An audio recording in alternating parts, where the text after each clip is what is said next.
battling the relentlessly negative doom and gloom news media.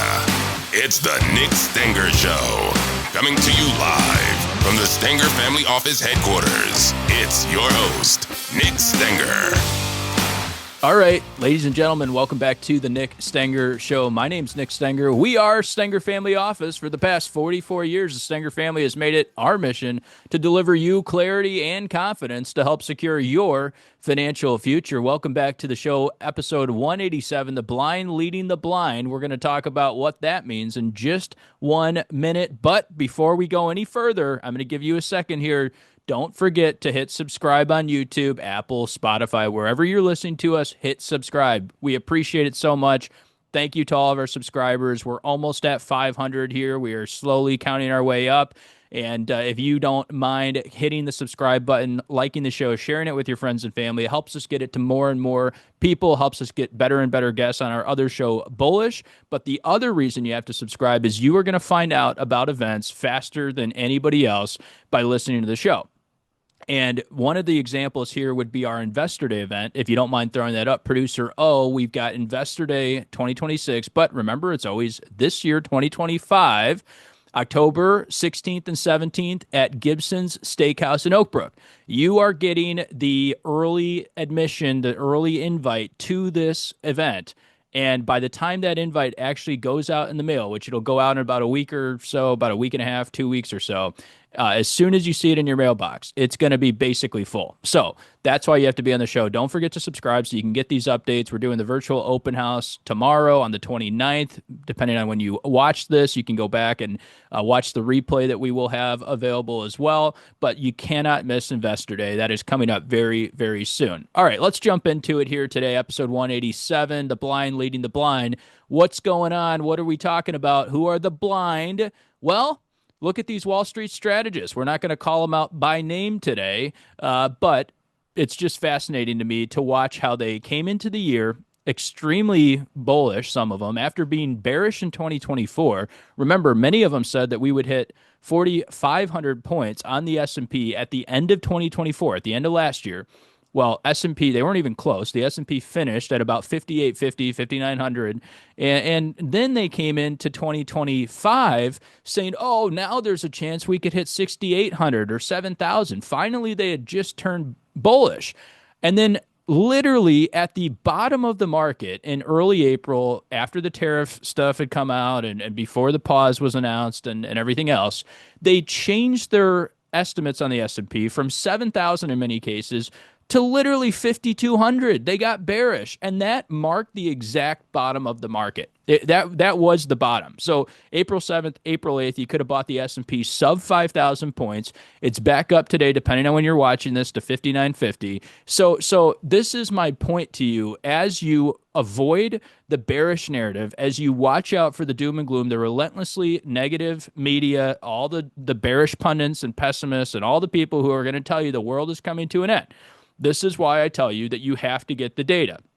You've got to get not just narrative. You have to expose yourself. You have to get your hands on the real numbers and what's going on behind the scenes. And that's what we try to do on the show. We try to keep you grounded in the reality that the U.S. entrepreneur, that the U.S. consumer is still going to power forward, despite all the bad things that have happened over the past couple of months and years and all the doom and gloom stories that we've seemed to forget about. And even COVID. I mean, come on, think about COVID, where the market dropped 35% in 2 weeks. We shut down the global economy. And we had people that were more nervous this time around with tariffs that you knew were a negotiation tactic. I mean, if you just are figuring this out now, you missed the boat for the past 3-4 months if you weren't watching our show. And again, this is why I tell you. And look, have we called it perfect every single time? Have we nailed it on every single trade? Of course not. But we have been more right than we've been wrong. We try to give you tomorrow's news today. We told you on the show, be prepared for some choppiness. And if you want to fact check me on that, go watch the crystal ball episode. We had the crystal ball right in front of us. We said, if we had a guess, market's a little heavy here, we ran up a little bit too much, too fast, and we're probably going to see a correction. But after that correction happens, that's going to be a tremendous, tremendous buying opportunity, and the market's going to make brand new all-time highs. So the only piece of my crystal ball prediction that's yet to come true is the market making all-time highs. But we had the correction, we've had the recovery. If you had the cash and you got into the market, you made 17, 18% in like 2 weeks. So there's your buying opportunity. But these things happen so quickly. The fact that somebody would try and sit there and time it and trade it and get in and get out is just absolutely crazy. You're not going to be able to do that. And the reason I know that is I don't know a whole lot of people. I don't have tons of friends and family and neighbors who are able to trade the market consistently over time. If that was the case, they would have turned 500 grand into 5 million or 50 million, like hedge funds try to do and have failed at for 15, 20 years now. So instead, I know a lot of people are clients who have been on a consistent long-term disciplined plan, and they don't get shaken when the market goes down. They don't get shaken when the news stories come out. They don't jump off their plan at the first sight of danger. They just go back to their goals and they say, has something changed with my goals? And if nothing's changed with their goals, they just close their Schwab app for a little bit. They go for a walk. They do something else. Just like I've told you, pick a different hobby than looking at your Schwab account every 5-10 minutes, because there is just absolutely no way that you are going to possibly be a successful trader, market timer consistently over the long run. You might get it right once, but again, you got to get back in and be right twice. That is the hardest thing to do. So what's been the right story for investors? Well, the right story has been to look at the economy as actual operating businesses, to look at your portfolio, the companies that make up the portfolio, as real businesses. And that's what Dr. Siegel has talked about. Stocks for the long run. For the past 200 years, stocks have gone up. Why? Because they're a claim on real assets. Why have equities gone up 10% on average per year? Not every single year 10%, but over the long run. Why do equities annualize out at 10% per year? It's a pretty easy equation. It's what did they make in profit and what are those profits worth in the future? So Wall Street only cares really about something in accounting called the going concern. That's what you hear about. If you ever took Accounting 101, you heard about the going concern. Is the business viable in the future? Now, Wall Street analysts, some of these analysts are very, very good. If you look at company analysts on Wall Street, especially in the pharma sector, in the financial, some of them that have just done an incredible job of doing this thing called discounted cash flows, DCF analysis.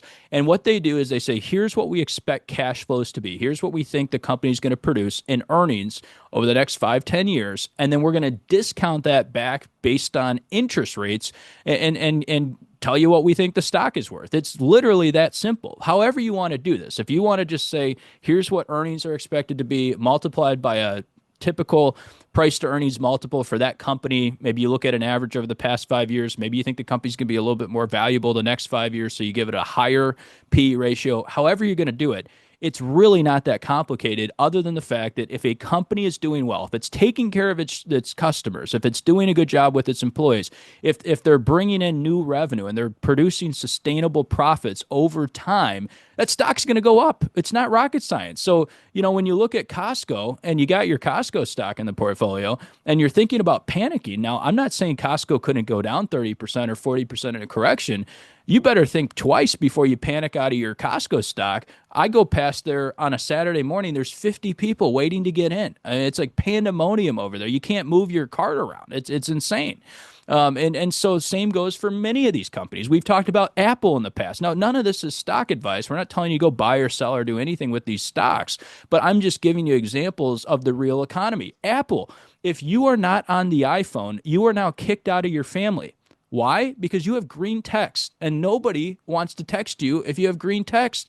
You got to be on blue. You have to be on iMessage. So the Apple ecosystem is incredibly powerful. So that's why Apple now could trade at 30 times earnings. And look what Apple's done on the financial engineering side the past 5 years. Yes, they haven't grown the product sales as much as they could have, but they have grown services. The other thing they've done is they've done a massive corporate buyback program. They bought back their stock when they thought it was cheap. You could have bought Apple stock 5 years ago for like 10, 12, 15 times earnings, and that's what they were doing. They were taking their stock off the public market and buying it back, and that helped shareholders. And then they paid you a dividend, and they did all this from a shareholder standpoint that has boosted your return on Apple the past 5 years in particular to heights you never thought was possible. The doom and gloom story on Apple has continued. It's persisted for a very long time, but yet somehow they've overcome the narrative and they've produced great products. They've continued to be a phenomenal investment. And I would talk about Microsoft in the same way. Now, I'm not saying one of these companies couldn't step on a giant rake and have a problem and go down 30-40% in the short term. That's certainly possible. But just think about Microsoft, for example. We literally would not have this show today. We would not have the podcast if it wasn't for Microsoft. You would not be able to do your job at work, almost guaranteed, unless you had Microsoft. Your company would not be in business if it wasn't for Microsoft. So think about the impact, think about the implication of that on Microsoft stock. And so I think this is the challenge the Bears have had with big tech that they've had with some of these companies where they say, why should Microsoft trade for 30 times earnings? Shouldn't it be 20? And I say, what are you going to replace it with? I think that's the real challenge. And so it makes Microsoft this great investment over time. Is it, again, is it possible it goes down 30% in a correction? Of course, you have to be prepared for that when you own equities. But think about what you really own. And so when you start to piece together your portfolio and you really understand what it is that you have, you understand what kind of companies you're buying, and you look at their cash flows and you look at their earnings, you say some of these companies are going to do well, some of these aren't going to do so well, but over time, most of them are going to survive. Most of them, even after a horrible incident like COVID, a horrible event where we shut down the global economy, these companies were resilient. Don't forget that. Most of these companies made it through COVID. So I think, this is my opinion, if you can make it through a global shutdown of the economy, you could probably make it through tariffs. That's why we told you don't panic. We told you don't sell. Don't go anywhere, because these companies are going to make it through the other side alive, and they have. Now, let's talk tariffs. I think we're going to get deals resolved here very, very soon. You saw the deal go through here with the EU and specifically the UK. The tariffs on the EU are on pause. There's not technically a broad deal yet, but it's coming. I mean, you can just see it coming. Now, could we argue that President Trump did a lot all at once, too quickly? Maybe. You could make that argument. I could buy that. And you could say, well, Nick, we should have just paused for a second and had a united front, a united Western front against communism before we pushed all this stuff through. I can agree with you on that. But what was the alternative? Are we just going to let every other place on earth take advantage of us forever?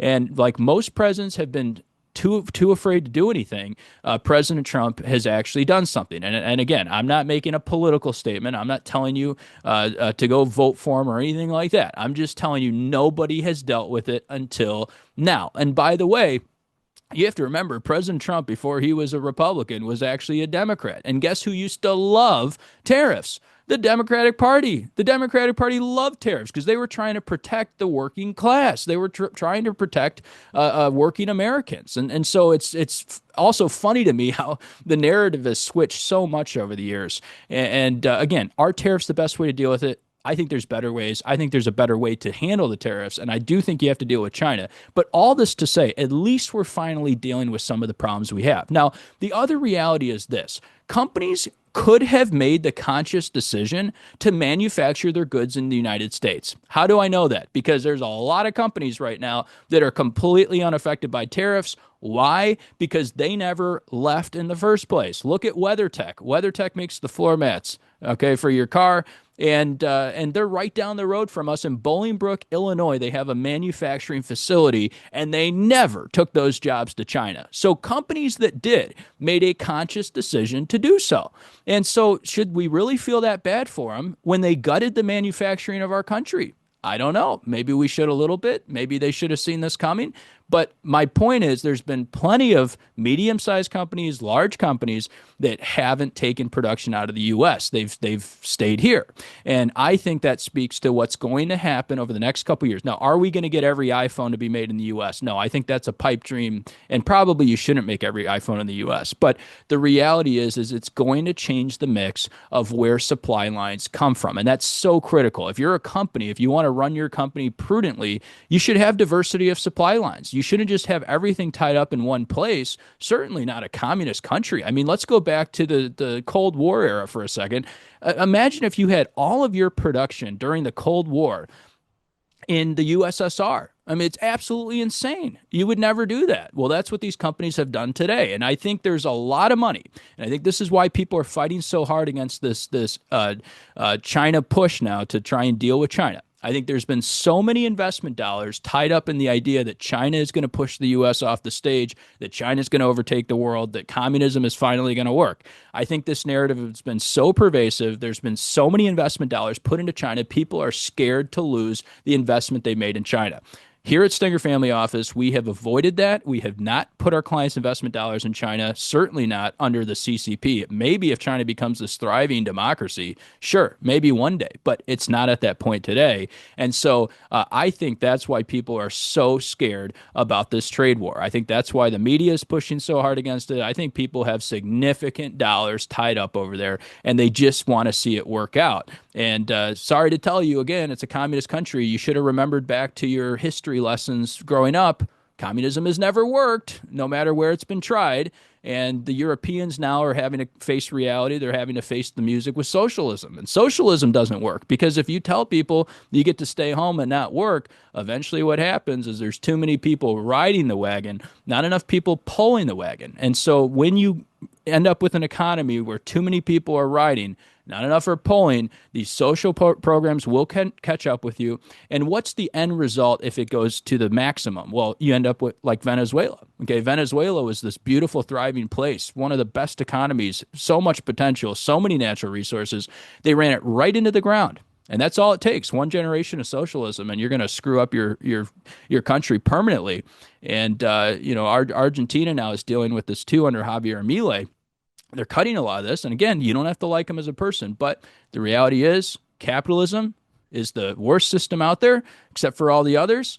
So this is what we have to stick with. We have to stick with entrepreneur-led capitalism. Now, you could make the argument that here in the U.S., we've had a lot of government intervention, and I would agree with that. We've had crony capitalism. And by the way, the Republicans are just as much to blame as the Democrats. The Republicans bailed out the big banks in 08 and 09 and passed this TARP plan. Now, remember, TARP, 08 and 09, the great financial crisis, was government-induced in the first place. It was mark-to-market accounting. In fact, if you follow Brian Westbury from First Trust Portfolios, he says if we had mark-to-market accounting today, we would have a very similar problem to what we had in 08 and 09. And so in 08 and 09, it wasn't until the government reversed mark-to-market accounting that the economy finally recovered, that the stock market recovered from all of its losses, and all these big bills that were passed really had no impact in the short term. It didn't save the economy. What saved the economy was getting rid of the problems that the rules had created in the first place. Now, could you argue 08 and 09 we benefited from some additional regulations, some additional rules of the road? Possibly. But again, I think the bigger problem is this. When the government gets too big in size and passes all these pages of regulation, remember, there's a difference between regulation and laws that Congress actually passes. When you go down this road of just having all these unelected bureaucrats passing new rules, you stifle growth. And that's what we're trying to get rid of now. Now, some people are unhappy about Doge. Some people are unhappy about Elon Musk and the Department of Government Efficiency, and that's fine. But all that to say, if you're not for government efficiency, my question is, what side are you on? You're on the side of government inefficiency? I mean, these are your tax dollars that are getting wasted. And so if you look at what Doge is doing now, nothing's actually gone through. They've only made recommendations. But some of these things are insane to look at. There is a number now that the government literally only uses 30% of the phone lines it has contracted, for example, and it costs taxpayers $100 million a year to just have phone lines that we don't even use at the federal government. I mean, it's just insane, some of the things we do. So remember, the government collects now about 4.8 trillion in revenue, in tax revenue, but we spend 6.7 trillion. Okay, so if you're not on the side of government efficiency and saving money and not wasting money, you literally will not have a country unless you fix this eventually. If you were a corporation and you were spending 6.7 trillion and only bringing in 4.8 trillion, it's called bankruptcy. It's not that hard to figure out. So we spend now 1 trillion with a T. Yes, that's correct. 1 trillion in net interest, just paying off the interest on our debt, not even the principal. It's just not sustainable. And I think the reality is there's easily $1 trillion of savings. Easily. If you look at the numbers that have come out now between these unused phone lines and all these programs that we have no business supporting, like building basketball courts in other places in the world, spending $30 million to do it. When you add up all the savings, I think that are coming, that's about $1 trillion. If you can get some of the debt paid down and you can get the interest rates down, now you're saving another $1 trillion. Now you at least have a balanced budget. So we are going to head towards a balanced budget. Remember, we did this in the 80s, and then by the 90s, even under a Democrat president, even under Bill Clinton, forced to work with the Republican Congress and pass tax reform, we got to a balanced budget. You can do this. I don't understand why it's a Republican or Democrat thing to do. We should all be interested, whether on the left or the right or the center or wherever we fall politically. It's just fiscal common sense. Otherwise, you're just not going to be able to do anything. Okay, so that's where we're headed. I think we're going to head towards a better fiscal situation. I think we're going to head towards tax cuts, which are going to ultimately spur growth, and deregulation, which is going to spur growth. And I think ultimately what this all adds up to is a very favorable environment for equities in the long run. Now, are we going to have some pain in the short term to digest some of this? Does government spending flow through to GDP? Of course. So is there a possibility you have a recession in the short term? Of course. But in the long run, after we have some pain, I think we're going to go on to brand new record all-time highs, and that's where we're going to have some gain in the stock market in the long run. So I go back to my basic equation. I explained this last week. I'll explain it again this week. I think we're going to head towards $350 in profit on the S&P.